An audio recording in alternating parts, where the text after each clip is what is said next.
Hello students, आज हम class 11 का अप्लाइड मैथमेटिक्स का इसी एमएल अग्रवाल बुक से चैप्टर 7 परम्यूटेशंस एंड कॉम्बिनेशंस करने वाले हैं स्टूडेंट्स। ये बहुत ही इंटरेस्टिंग चैप्टर है स्टूडेंट्स, आप लोगों के लिए एक नया टॉपिक है जिसको आपको ध्यान से पढ़ना है। तो इस वीडियो में मैं आप लोगों को परम्यूटेशंस एंड कॉम्बिनेशंस के बारे में समझाने वाला हूँ कि इनके बीच में इनमें क्या डिफरेंस होता है, इनका क्या यूज होता है। ठीक है, इस वीडियो में मैं आपको सारे के सारे वो फॉर्मूलेज बताऊंगा जो हमें इस चैप्टर की सारी एक्सरसाइजेज में यूज करना है। इस चैप्टर में जितने भी टॉपिक्स यूज होंगे वो भी मैं इस वीडियो में बताने वाला हूं। तो स्टूडेंट्स, ये वीडियो बहुत ही इंपॉर्टेंट होने वाला है आप लोगों के लिए, तो इस वीडियो को आप पूरा देखिएगा एंड तक, जिससे कि आपको जब हम आगे इस चैप्टर की एक्सरसाइजेज करेंगे तो वहां पे कोई फॉर्मूलेज में प्रॉब्लम ना हो। ठीक है स्टूडेंट्स, तो चलिए स्टूडेंट्स स्टार्ट करते हैं परम्यूटेशंस एंड कॉम्बिनेशंस। तो देखिए, सबसे पहले यहाँ पे आपको समझना है कि भाई व्हाट इज परम्यूटेशन, कि परम्यूटेशन क्या होता है। तो देखिए, परम्यूटेशन का जो मीनिंग है वो है अरेंजमेंट। क्या मीनिंग है स्टूडेंट्स? परम्यूटेशन का मीनिंग है अरेंजमेंट। देखिए, जहां पे भी हमें कुछ ऑब्जेक्ट्स को अरेंज करना होगा उसे हम क्या बोलेंगे कि वो हम परम्यूटेशन से हम उसको सॉल्व कर सकते हैं। ठीक है, अब परम्यूटेशन से जब हम सॉल्व करते हैं किसी कंडीशन को तो हमारे पास क्या निकलता है, हमारे पास वेज निकलते हैं कि हमें किसी ऑब्जेक्ट्स को कितने वेज में अरेंज कर सकते हैं।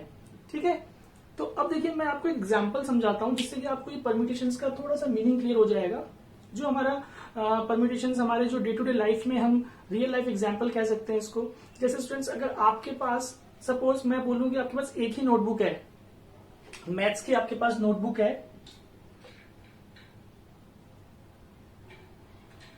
ठीक है, इसको आपने अपने बैग में रखना है और अपने स्कूल जाना है। तो अपने बैग में रखने के कितने वेज हैं? आपके पास एक ही वे है, क्यों भाई? आपके पास एक ही ऑब्जेक्ट है ना। तो मैथ्स की नोटबुक आपने बैग में रखी और आप स्कूल चले गए। तो एक वे में आप अपनी मैथ्स की नोटबुक को अपने बैग में अरेंज कर सकते हैं, राइट। लेकिन अगर मैं आपको बोलूं कि ना मैथ्स एंड अकाउंट्स, आपके पास दो नोटबुक हैं, आपको अपने बैग में अरेंज करना है, तो भाई कैसे अरेंज कर सकते हैं? पहले आप या तो मैथ्स रख सकते हैं और फिर अकाउंट्स रख सकते हैं, या तो आप पहले अकाउंट्स रख सकते हैं और फिर मैथ्स रख सकते हैं। तो आपके पास कितने वेज आ गए स्टूडेंट्स? 2 वेज हो गए, है ना। यानी कि अब अपने बैग में पहले आपने मैथ्स रख लिया, उसके आगे आपने अकाउंट्स रख लिया, या पहले आपने अकाउंट्स रख लिया फिर उसके आगे मैथ्स रख लिया। ऐसे करके कॉपीज को अरेंज कर सकते हैं नोटबुक्स को बैग के अंदर, है ना। तो यानी कि 2 वेज हो गए। अब अगर मैं आपको बोलूं कि भाई आपके पास मैथ्स है, अकाउंट्स है और इको, 3 नोटबुक है आपके पास, तो आप अब इन नोटबुक्स को आप अपने बैग में कैसे अरेंज कर सकते हैं? तो देखिए भाई, सबसे पहले आपने मैथ्स रख लिया, फिर आपने अकाउंट्स रख लिया, फिर आपने इको रख लिया। ये एक अरेंजमेंट हो गई पॉसिबल। फिर आप ऐसा भी कर सकते हैं कि भाई मैथ तो आपने पहले रखा लेकिन इको रख लिया पहले, फिर अकाउंट्स रखा। ठीक है ना, तो ये आपकी पॉसिबिलिटी हो गई। उसके बाद आप ऐसा कर सकते हैं कि पहले आपने अकाउंट्स रख लिया, फिर आपने मैथ्स रख लिया, फिर आपने इको। या आप ऐसा कर सकते हैं कि अकाउंट्स के साथ आपने इको और मैथ, और आपने इको पहले रख लिया, मैथ्स और अकाउंट्स बाद में, है ना, और आपने इको के साथ अकाउंट्स और मैथ बाद में। तो ये देखिए क्या हुआ कि ये हमारे पास कितने वेज आ गए? 6 वेज। 6 वेज क्या चीज है कि भाई 6 वेज में आप इन 3 नोटबुक्स को अपने बैग में अरेंज कर सकते हैं, है ना। आप अपने बैग में इन 3 नोटबुक्स को अरेंज कर सकते हैं। तो यानी कि हमारे पास अरेंज करने के कितने मेथड आए? 6 वेज आ गए हमारे पास। तो इसी को स्टूडेंट्स, बस इसी को परम्यूटेशंस बोला जाता है कि हमारे पास 6 परम्यूटेशन है। आप समझिए, अरेंजमेंट और परम्यूटेशन एक ही मीनिंग है बेटा, है ना। हमारे पास 6 परम्यूटेशंस हैं जिससे कि हम अपने बैग में इन 3 नोटबुक्स को अरेंज कर सकते हैं। अब देखिए, ध्यान दीजिएगा कि जब आपके पास 2 नोटबुक्स थी तो आपके पास वेज कितने थे? 2। जब आपके पास एक ही नोटबुक थी तो आपके पास एक ही वे था। तो जैसे जैसे वे ऑब्जेक्ट्स बढ़ रहे हैं ना, नोटबुक जैसे आपके पास बढ़ रही है, ये ऑब्जेक्ट है आपका, तो आपके पास वेज भी बढ़ता जा रहा है स्टूडेंट्स। बोलो कि आपको 4 नोटबुक्स दे दी अब मैंने, भाई आपके पास मैथ है, अकाउंट्स है, इको है और बिजनेस की भी एक नोटबुक आ गई। अब आप कितने वेज में अरेंज कर पाएंगे स्टूडेंट्स, बताइए। अब आप जब इसको अरेंज करने लगेंगे तो आप इस तरीके से करेंगे तो आपके पास 24 वेज आएंगे बेटा, ध्यान दीजिएगा। तो देखिए, जो इनमें 3 नोटबुक्स में 6 वेज आ रहा था, अब 4 नोटबुक में जब मेरे पास है तो 24 वेज आ गए मेरे पास। यानी कि इनमें जो कोई भी एक ऐसा सीक्वेंस फॉलो नहीं हो रहा है। बात समझ रहे हैं? कि अगर ऑब्जेक्ट्स बढ़ रही हैं तो वेज तो बहुत ज्यादा तरीके से बढ़ रहा है स्टूडेंट्स। तो ऐसी कंडीशंस को हम परम्यूटेशन बोलते हैं, जहां पे हमें चीजों को अरेंज करना होता है। और अरेंज करने के बाद मतलब जो परम्यूटेशन है मेन वो क्या है कि हमें वेज निकाल रहे हैं। एक्चुअल में हम क्या फाइंड कर रहे हैं कि हम कितने तरीके से किसी ऑब्जेक्ट्स को अरेंज कर सकते हैं। तो इसी को हम परम्यूटेशंस बोलते हैं स्टूडेंट्स। ठीक, अब इसमें एक बहुत इंपॉर्टेंट चीज आप नोट करिएगा कि परम्यूटेशंस में आपका जो ऑर्डर होता है, order is important. Order is important in permutation. अब कैसे, देखिए भाई इसको समझिएगा कि ऑर्डर की मैं जो बात कर रहा हूं, ऑर्डर इज इंपॉर्टेंट। कैसे इंपॉर्टेंट है भाई? देखिए MAE है ना, और MEAE, मतलब यहाँ पे मैथ्स अकाउंट इको था और यहाँ पे मैथ इको एंड अकाउंट्स। तो जब मैंने ऑर्डर चेंज किया कि भाई अकाउंट्स को इको की जगह कर दिया और इको को अकाउंट्स की जगह कर दिया, तो मेरे पास क्या हो रहा है, I am getting two different arrangements, two different. तो इसलिए यहाँ पे ऑर्डर इंपॉर्टेंट है, जिससे कि अगर मैंने ऑर्डर चेंज किया तो मेरे पास एक नया अरेंजमेंट मिल रहा है, एक नया तरीका मिल रहा है। तो इसलिए हम इसको बोलेंगे परम्यूटेशंस। तो जहां पे ऐसी कंडीशन आती है कि जहां पे हम ऑब्जेक्ट का ऑर्डर चेंज कर देते हैं और हमें एक नया अरेंजमेंट मिल जाता है, तो वो परम्यूटेशन की कंडीशन होती है स्टूडेंट्स। ठीक है, जब आप क्वेश्चंस में अप्लाई करेंगे इस चीज को तो आपको समझ में आएगा। ओके स्टूडेंट्स, आई होप आपको परम्यूटेशंस के बारे में थोड़ा बहुत नॉलेज हो गया होगा, थोड़ा बहुत समझ में आया होगा कि परम्यूटेशंस एक्चुअली होता क्या है। राइट, तो अब स्टूडेंट्स बात करते हैं कॉम्बिनेशंस की। तो कॉम्बिनेशंस क्या होता है उसको समझिएगा स्टूडेंट्स। जैसे मैंने बताया कि भाई परम्यूटेशन के लिए एक वर्ड है अरेंजमेंट। जहां पे अरेंजमेंट अप्लाई हो रहा है वहां पे हम परम्यूटेशन से सॉल्व करेंगे क्वेश्चन को। जहां पे कॉम्बिनेशन है वहां पे एक वर्ड होता है सिलेक्शन। भाई सिलेक्शन और अरेंजमेंट में तो डिफरेंस है ना, आपको पता लग रहा है। सिलेक्शन मतलब मुझे कुछ ऑब्जेक्ट गिवन है उसमें से सेलेक्ट करना है, और अरेंजमेंट मतलब जो मुझे ऑब्जेक्ट गिवन है उन्हीं ऑब्जेक्ट्स को अरेंज करना है। राइट, तो ये हमारा कॉम्बिनेशंस का मीनिंग हो गया, वर्ड हो गया सिलेक्शन। तो अब इसको देखिए, इसी एग्जांपल से हम समझते हैं कि भाई अगर मैं आपको बोलूं कि you have 3 notebooks, maths, accounts and eco. ठीक है, अब मैं आपको ये बोल रहा हूं कि आपके पास चॉइस है कि आप कोई भी 2 नोटबुक्स स्कूल ले जा सकते हैं। ठीक है, आपको कल स्कूल जाना है और आप 2 ही नोटबुक्स इन तीनों में से ले जा सकते हैं। तो भाई आप कितने तरीके में उन 2 नोटबुक्स को चूज कर सकते हैं, कितने तरीके में आप उन 2 नोटबुक्स को सेलेक्ट कर सकते हैं ना। सिलेक्शन एंड चूजिंग दोनों सेम ही वर्ड्स हैं। तो आप देखिए यहां से कितने वेज में आप कर पाएंगे कि भाई आप मैथ के साथ अकाउंट्स ले जा सकते हैं, या आप अकाउंट के साथ इको ले जा सकते हैं, या आप इको के साथ मैथ ले जा सकते हैं, है ना। यही तो 3 होगा। तो यानी कि आपके पास सिर्फ 3 वेज हैं कि आप इन 3 ऑब्जेक्ट्स में से 2 ऑब्जेक्ट्स अगर आपको सिलेक्ट करने हैं तो आप 3 वेज में कर सकते हैं। समझ में आ रही है बात? देखिए भाई अगर आप मैथ और अकाउंट ले जा रहे हैं तो ये एक आपका सिलेक्शन हो गया। आप अकाउंट के साथ इको ले जा सकते हैं, दूसरा सिलेक्शन हो गया। इको के साथ मैथ्स ले जा सकते हैं, तीसरा सिलेक्शन हो गया। क्या आप ऐसा कर सकते हैं कि भाई अकाउंट्स के साथ मैथ ले जाएं? तो ये तो दोनों सेम ही कंडीशन हो गई। अब बेसिक डिफरेंस को समझिएगा स्टूडेंट्स कि यहां पे ये दोनों सेम है, मतलब order is not important in combination. इसका मतलब क्या हुआ, देखिए अभी मैंने आपको बताया कि भाई जब हम परम्यूटेशन में ऑर्डर चेंज कर रहे थे तो वो दोनों डिफरेंट काउंट हो रहे थे। इसका मैंने ऑर्डर चेंज किया AE का, तो ये डिफरेंट अरेंजमेंट्स मानी जा रही थी। लेकिन आप देखिए कि भाई मैथ और अकाउंट्स आपने चूज किया, या आप अकाउंट्स और मैथ चूज कर रहे हैं, तो दोनों सिलेक्शन के केस में तो एक ही है ना। ये दोनों तो आपके एक ही सिलेक्शन के अंदर काउंट होगा। यानी कि इन दोनों को मैं 2 डिफरेंट कॉम्बिनेशन नहीं मान सकता, ये एक ही कॉम्बिनेशन माना जाएगा, सेम। तो ऑर्डर इज नॉट इंपॉर्टेंट, मतलब ऑर्डर आप चेंज कर दो बट फिर भी वो एक ही रहेगा, वो 2 नहीं डिफरेंट होंगे। तो वहां पे कॉम्बिनेशन होता है स्टूडेंट्स। आई होप आप लोगों को अब बेसिक डिफरेंस, ये सिर्फ एक बेसिक डिफरेंस मैंने बताया कि परम्यूटेशन एंड कॉम्बिनेशन में क्या बेसिक डिफरेंस होता है। राइट, कि भाई यहाँ पे ऑर्डर इंपॉर्टेंट नहीं है कॉम्बिनेशन में और इसमें ऑर्डर इंपॉर्टेंट है। इस चीज से आप इसको समझ सकते हैं।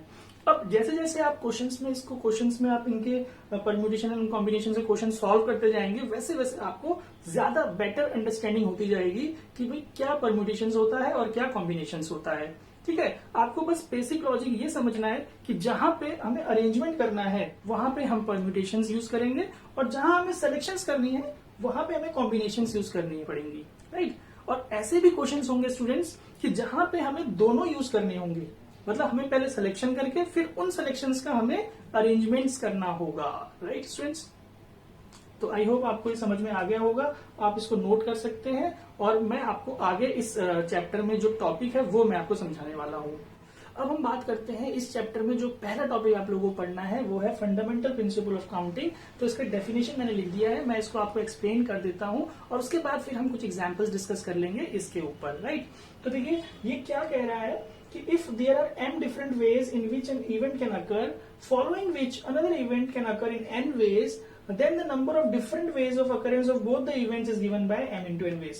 तो क्या मीनिंग है इसका कि अगर कोई एक इवेंट m तरीके से हो सकता है और उसी के साथ एक दूसरा इवेंट भी हो सकता है n तरीके में, तो उन दोनों को जब दोनों के दोनों एक साथ जब होंगे, बोथ इवेंट्स जब एक साथ होंगे अगर, तो उनकी जो वेज हैं वो हम m into n वेज से निकाल सकते हैं, है ना। तो ये कुछ कंफ्यूजिंग लग सकता है आपको, लेकिन बहुत ही ईजी है स्टूडेंट्स। मैं देखिए इसका एग्जाम्पल लेता हूं तो आपको समझ में आ जाएगा। सपोज यू हैव 4 जीन्स, आपके पास 4 जीन्स हैं और 3 शर्ट्स हैं, है ना। तो in how many ways you can pair, how many ways you can pair them. तो भाई ये तो एक जनरल सा क्वेश्चन हो गया ना भाई, इसमें अगर ये रूल ना लगाएं तो हम कैसे बता सकते हैं भाई आपके पास 4 जीन्स है, suppose J1 J2 J3 J4, right. और आपके पास शर्ट है S1 S2 S3, तो आपको पेयरिंग करनी है भाई कितने तरीके से आप इनको पेयर करके पहन सकते हैं। तो भाई जीन्स 1 के साथ आप ये तीनों पहन सकते हैं, है ना। J1 3 आ जाएंगे J के साथ, फिर इसके साथ आप तीनों पहन सकते हैं, आ रहा समझ में। J1 S1 J1 S2 J1 S3, ऐसे J2 के साथ हो जाएगा। तो आप ध्यान से समझिए कि भाई ऐसे करके फिर J3 के साथ भी ऐसे ही होगा। तो आपके पास टोटल कितने बन रहे हैं आप समझिए, आपको पता लग गया होगा 12 बन रहे हैं। 12 वेज में आप इनको पहन सकते हैं, है ना। तो अगर आप इनको 12 वेज में पहन सकते हैं, इस तरीके से काउंटिंग करके हमने निकाला, तो इसके लिए एक बहुत ही इजी रूल बना दिया गया कि भाई ऐसे कंडीशंस को हम मल्टीप्लीकेशन रूल से सॉल्व कर सकते हैं। ये ध्यान रखिए, this rule is also called multiplication rule, ध्यान रखिएगा, ठीक है। इसको हम मल्टीप्लिकेशन रूल भी बोल सकते हैं। तो मल्टीप्लिकेशन रूल से उसको कैसे कर सकते हैं भाई कि 4 जीन्स, तो भाई 4 वेज में हो सकता है, 4 वेज आपके पास हैं जिसमें कि आप 4 जीन्स ले सकते हैं, और 3 शर्ट्स आपके पास हैं, तो टोटल आप क्या कर लेंगे 12 वेज आपके पास आएगा, जिसको कि आप इनको अरेंज करके पहन सकते हैं पेयर बना के, राइट स्टूडेंट्स। थोड़ा सा कंफ्यूजिंग यहाँ पे लग सकता है, बट जैसे जैसे हम इन क्वेश्चंस को आगे प्रैक्टिस करते जाएंगे आपको ये और इजीली समझ में आता जाएगा। तो ये हमारा फंडामेंटल प्रिंसिपल ऑफ काउंटिंग है। इसी फॉर्मूले के बेस पे हमें पूरी की पूरी एक्सरसाइज 7.1 सॉल्व करनी है स्टूडेंट्स, राइट। अब देखिए यहाँ पे ऐसा हो सकता है कि अगर 2 से ज्यादा इवेंट हो, m तरीके से एक इवेंट हो रहा है, n तरीके से दूसरा इवेंट हो रहा है, और एक और इवेंट हो रहा है तीसरा p तरीके से, तो वहां पे आप समझ सकते हैं अपने आप क्या करना पड़ेगा टोटल वेज के लिए स्टूडेंट्स। यस राइट एग्जैक्टली, हमें तीनों को इंटू करना पड़ेगा m into n into p ways, ठीक है स्टूडेंट्स। इसी तरीके से 4 भी इवेंट होंगे तो हमें चारों टर्म्स को इंटू करना होगा। तो ये हमारा 7.1 के लिए फॉर्मूला यूज होने वाला है स्टूडेंट्स, राइट। ठीक, आप इसको नोट कर लीजिए। अब मैं आपको आगे बताता हूं कि हमें आगे क्या पढ़ना है इस चैप्टर में, आगे इस चैप्टर में क्या टॉपिक है। तो स्टूडेंट्स अब हम बात करते हैं कि इस चैप्टर में हमें जो अगला टॉपिक पढ़ना है वो है फैक्टोरियल। फैक्टोरियल भी आपके लिए एक नया टर्म है। तो देखिए फैक्टोरियल का सबसे पहले आप सिंबल को समझिए। सिंबल इसका कुछ इस तरीके से है कि एक्सक्लेमेशन मार्क जो हमारा इंग्लिश का होता है वही यहाँ पे क्या है फैक्टोरियल। जैसे मैं अगर इसमें n के आगे लिख रहा हूं तो इसे हम क्या पढ़ेंगे n फैक्टोरियल, ठीक है। और इसका सिंबल एक l की तरह भी होता है, जैसे n के साथ ऐसे लगा दिया मैंने, एंगल बन गया तो सॉरी एल जैसा बनाना है सीधा स्ट्रेट, तो ये भी हमारा n फैक्टोरियल का सिंबल है, ठीक है। तो आप इन दोनों में से कोई भी इन फॉर्मूला सिंबल यूज कर सकते हैं। अभी हम कन्वीनियंस के लिए ये वाला फॉर्मूला, ये वाला सिंबल हम यूज करके चलेंगे क्योंकि ये ज्यादा इजी है आप लोगों के लिए बनाने के लिए, राइट।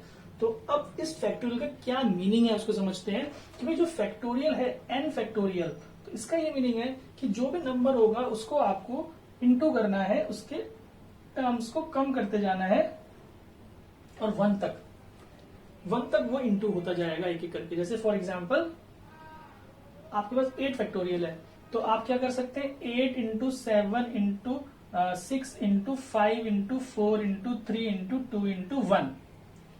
जब तक 1 नहीं आएगा तब तक आप इसको इसी तरीके से इंटू करते जाएंगे, मतलब कोई भी नंबर हो उसको 1 तक इंटू करना है ना। आपने लोगों ने बैकवर्ड काउंटिंग सीखी थी छोटी क्लासेस में, तो बैकवर्ड काउंटिंग का भी यहाँ पे यूज होने वाला है स्टूडेंट्स, है ना। अब देखिए इसमें एक और चीज ध्यान दीजिएगा कि भाई 8 के साथ हम 7 फैक्टोरियल, इसको हम किसी भी टर्म पे रोक सकते हैं। लाइक अगर 8 फैक्टोरियल है तो मैंने 8 इंटू 7 पे रोक लिया, समझ रहे होंगे क्यों, कि भाई 7 फैक्टोरियल को सॉल्व करेंगे तो उसके आगे यही आएगा। इसको मैं 8 इंटू 7 इंटू 6 पे भी रोक सकता हूँ, है ना। अब ऐसा क्यों, ऐसा इसलिए देखिए कि जहां पे हम इनको सॉल्व करेंगे, जैसे हमें सॉल्व करने के लिए बोला है भाई 8 फैक्टोरियल इंटू 6 फैक्टोरियल बोला है फाइंड कीजिए सॉल्व, तो देखिए हम क्या कर सकते हैं 8 इंटू 7 इंटू 6 पे इसको रोक के, है ना, इसको 6 तक रोका, नीचे 6 है ही तो ये कैंसिल आउट हो गया, 56 इसका आंसर आया। तो इस तरीके से आप इसको कैलकुलेट कर सकते हैं, ठीक है स्टूडेंट्स। तो ये हमारे पास फैक्टोरियल हो गया। इस फैक्टोरियल का मैंने आपको मीनिंग बता दिया कि क्या हमारा मीनिंग है, और इसी के बेस पे हमारे को 7.2 एक्सरसाइज करनी होगी। बहुत ही सिंपल सी एक्सरसाइज है, आप इसी जस्ट इतना सा कॉन्सेप्ट उसमें है और उससे आप उस एक्सरसाइज को सॉल्व कर पाएंगे। तो स्टूडेंट्स आप लोगों को फैक्टोरियल का मीनिंग समझ में आ गया होगा। अब हम जब इस चैप्टर में आगे बढ़ेंगे तो 7.3 पे हमें परम्यूटेशंस के बारे में पढ़ना है स्टूडेंट्स, है ना। अभी हमने 7.1 डिस्कस किया था, 7.1 में जो टॉपिक था वो डिस्कस किया था कि हमें फंडामेंटल प्रिंसिपल ऑफ काउंटिंग लगाना है, वहां पे परम्यूटेशंस का यूज नहीं था। फिर 7.2 में हमें फैक्टोरियल्स करना है, फैक्टोरियल के बेस पे क्वेश्चंस आएंगे। तो फैक्टोरियल में मैंने जो भी आपको बताया उसमें आप एक चीज और नोट कर लीजिएगा कि 0 फैक्टोरियल जो होता है वो 1 होता है, ये भी काफी यूजफुल आएगा, अभी छूट गया था पीछे। तो आप 0 फैक्टोरियल इक्वल टू 1 को भी लिख लीजिए, ठीक है। इसको क्वेश्चंस में जहां भी आपको 0 फैक्टोरियल नजर आएगा वहां पे आप 1 लिख सकते हैं, ठीक। अब बात करते हैं 7.3 में जो हमें पढ़ना है परम्यूटेशंस। तो भाई परम्यूटेशन का मीनिंग तो आपको समझ में आ गया कि अरेंजमेंट्स, है ना। बट जब इनको क्वेश्चंस में अप्लाई करना होगा तो वहां पे कुछ फॉर्मूला होगा, उस फॉर्मूले से हम क्वेश्चन को अप्लाई कर सकते हैं, ठीक। तो देखिए जो आपको थ्योरम, जो आपको फॉर्मूला यूज करना है 7.3 में, तो वो ये थ्योरम है। मैं इसको एक्सप्लेन कर देता हूँ। ये कह रहा है कि अगर आपके पास n डिस्टिंक्ट ऑब्जेक्ट्स हैं, अलग अलग n ऑब्जेक्ट्स हैं, और उन n ऑब्जेक्ट्स में से आपको r ऑब्जेक्ट्स का यूज करना है। यूज करने का मतलब उनमें से r ऑब्जेक्ट्स को अरेंज करना है। तो हम कितने वेज में कर पाएंगे, तो number of permutation is given by NPR। ये मोस्ट फॉर्मूला है, ये इंपॉर्टेंट फॉर्मूला ध्यान रखिए, NPR। इसका क्या फॉर्मूला है ये लिख लीजिए। NPR का मतलब है n factorial upon n minus r factorial. तो यानी कि अगर n डिफरेंट ऑब्जेक्ट्स हैं, उनमें से r ऑब्जेक्ट्स को अरेंज करना है, तो हम उसके अरेंजमेंट्स कैसे फाइंड कर सकते हैं, इस फॉर्मूले से NPR। और यहाँ पे ध्यान रखना है विदाउट रिपीटिशन, मतलब कोई भी ऑब्जेक्ट दोबारा से अरेंज नहीं हो सकता। एक ऑब्जेक्ट को एक ही बार अरेंज करना है, उसको उस अरेंजमेंट में दोबारा नहीं ले सकते, राइट। तो ये हमारा फर्स्ट थ्योरम हो गया। इस थ्योरम के बेसिस पे आप क्वेश्चंस करेंगे 7.3 में, ठीक। इसमें अब दूसरा एक थ्योरम है, दूसरे थ्योरम की बात कर लेते हैं। वो इसी में से है कि अगर मैं यहाँ पे पूरा का पूरा सेम लिख देते हैं, इफ से लेके टाइम तक ये पूरा सेम रहेगा, और यहाँ पे विद रिपीटिशन आ गया, विद रिपीटिशन, तो then the number of permutations is given by n to the power r। बात समझे, बिल्कुल सेम ही थ्योरम है कि if n of distinct objects out of which r objects are taken at a time with repetition आ गया, तो इसलिए मैंने इसको सिर्फ यहां से टाइम तक ऐसे लिखा है, और with repetition, तो then number of permutation n to the power r। अगर भाई ऐसा बता रखा है कि हमें ऑब्जेक्ट्स को रिपीट कर सकते हैं अरेंजमेंट के अंदर, तो फिर हम n to the power r just ये फॉर्मूला लगा के उसकी परम्यूटेशंस फाइंड कर सकते हैं, ठीक। नाउ एक और थ्योरम है हमारे पास इस एक्सरसाइज में 7.3 में। थर्ड थ्योरम को समझते हैं। थर्ड थ्योरम क्या कह रहा है कि if there are n objects, आप समझिए यहाँ पे n डिस्टिंक्ट ऑब्जेक्ट्स हैं, भाई अलग अलग ऑब्जेक्ट्स हैं, और यहाँ पे n ऑब्जेक्ट्स हैं। n ऑब्जेक्ट्स का मतलब यहाँ पे ऑब्जेक्ट्स सेम भी हो सकते हैं, तो वही ये बोल रहा है कि n objects out of which m are of one kind, कि भाई उसमें से m एक तरीके के हैं और p are of second kind, p दूसरे तरीके के हैं, और एंड सो ऑन, और इसी तरीके से और भी रिपीट हो सकते हैं कि भाई और भी रिपीट हो रहे हैं। तो number of permutations given by n factorial upon m factorial p factorial and dot dot dot, मतलब अगर और भी काइंड होंगे तो वो भी नीचे आ जाएंगे। तो ये इसका सिंपल सा मैं एक एग्जांपल ले लेता हूं कि आपके पास एक वर्ड गिवन है फॉलो, आप इसको अरेंज करके कितने अरेंजमेंट्स बना सकते हैं। तो आप यहाँ पे देखिए n कितने ऑब्जेक्ट्स है, 6, ये इसमें लगेगा, इसमें अप्लाई, ये वाला अप्लाई नहीं हो सकता थ्योरम। कैसे कि यहाँ पे रिपीट हो रहे हैं वर्ड्स, O L रिपीट हो रहा है, डिस्टिंक्ट होना चाहिए फर्स्ट थ्योरम के लिए, है ना। फर्स्ट थ्योरम में ये वाले क्वेश्चन में वर्ड, इस वाले क्वेश्चन को अरेंज करना है, इस वाले वर्ड को अरेंज करने के लिए ये फॉर्मूला अप्लाई नहीं हो सकता। यहाँ पे n ऑब्जेक्ट्स हैं तो ये 6 हो गया, और m are of one kind, हमारे पास o हमारे पास 2 है और l हमारे पास 2 है, तो यानी कि वन काइंड सेकेंड काइंड, बात समझिए। तो इसकी जो परम्यूटेशंस होंगी वो कैसे निकलेंगी, परम्यूटेशंस निकलेंगे 6 फैक्टोरियल 2 फैक्टोरियल 2 फैक्टोरियल। तो आप इसको सॉल्व करेंगे तो इसको 2 पे रोक के 2 इंटू, ये तो हमारा 2 इंटू 1 रहेगा और ये वाला कैंसिल, ये आपका 3, ये आपके पास आ जाएगा 36। यानी कि इनको हम अरेंज करेंगे तो 36 वर्ड्स बना सकते हैं। जैसे अगर मैं FOLLWO कर लूं, फिर FOLWLO कर लूं, ये समझ रहे अरेंज कर रहा हूं मैं वर्ड्स को आगे पीछे करके, तो ऐसे मैं 36 वर्ड्स बना पाऊंगा, राइट। मैं ये एग्जांपल इसलिए लिया ताकि आपको ये फॉर्मूला समझ में आए कि भाई NPM क्या मतलब है। N का मतलब टोटल ऑब्जेक्ट्स कितने हैं हमारे पास, M का मतलब कि वन काइंड, मतलब कितने उसमें रिपीट हो रहे हैं। पहले O पहले रिपीट हो रहा था तो उसको हमने M काइंड में ले लिया, फिर L दूसरा काइंड रिपीट हो रहा है, और कोई इसमें तीसरा काइंड रिपीट नहीं हो रहा। बट ऐसे क्वेश्चन आपके पास आएंगे जहां पे तीसरा काइंड भी रिपीट होगा तो वो थर्ड में आ जाएगा, और नीचे तीसरे में फिर तीसरा नंबर इंटू होगा एक और। तो आई होप आप लोगों को ये समझ में आया होगा स्टूडेंट्स। तो स्टूडेंट्स इस चैप्टर में एक लास्ट थ्योरम रह गया है, वो मैं लिख देता हूं कि भाई कॉम्बिनेशंस का थ्योरम रह गया है। वो है if there are n different objects out of which r objects are taken at a time, then the number of combinations, that is selection, is given by NCR, where NCR is n factorial upon r factorial n minus r factorial। Okay students, तो इस फॉर्मूले से आप लोग जो combinations की exercise होगी वो सॉल्व कर सकते हैं। तो अगर आपको ये वीडियो अच्छा लगा हो तो आप हमारे चैनल को जरूर सब्सक्राइब करें और इस वीडियो को अपने फ्रेंड्स के साथ शेयर करना ना भूलें। Thank you.